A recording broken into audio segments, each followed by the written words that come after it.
ఒకరికి పెట్టడం నేర్చుకో, దాచుకున్నది నీ వెంట వచ్చేది కాదు.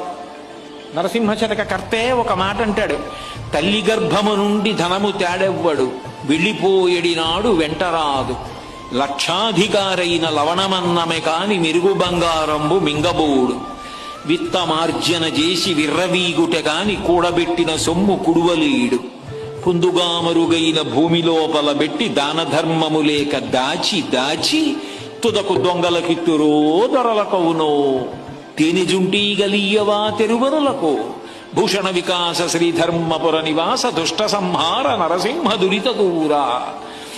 తల్లి కడుపులోంచి వచ్చినప్పుడు తెచ్చుకున్నది ఏదీ లేదు. అమ్మ కడుపులోంచి వచ్చినప్పుడు ఎలా వచ్చాడో వెళ్ళిపోయేటప్పుడు కూడా అంతే. ఒంటి మీద ఆఖరణ కప్పినటువంటి నూలు బట్ట కూడా లాగేస్తాడు. లాగేసి తీసుకెళ్లి కట్టెల మీద పడుకోబెట్టి వెలిగించేస్తాడు. ఒంట్లో ఉన్న నెత్తురంతా ముద్దలు ముద్దలుగా కట్టెల మధ్యలోంచి పడిపోతుంది. ఒంట్లో ఉన్నటువంటి మాంసం అంతా కాలిపోతుంది. తల వెంట్రుకలు మొదలైనవన్నీ ఊడిపోయి గాలికి ఎగిరిపోయి చెట్ల మొదట్లలోకి వెళ్ళిపోతాయి.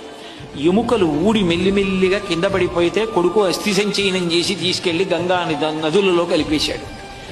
ఏది మిగిలింది? ఇలా ఇలా ఉన్నన్నాళ్ళు చూపించి బోరలు విరిచినటువంటి వాడు తుట్టతొదకు ఏమయ్యాడు, పిడికెడు బూడిదయ్యాడు. ఆయన వెంట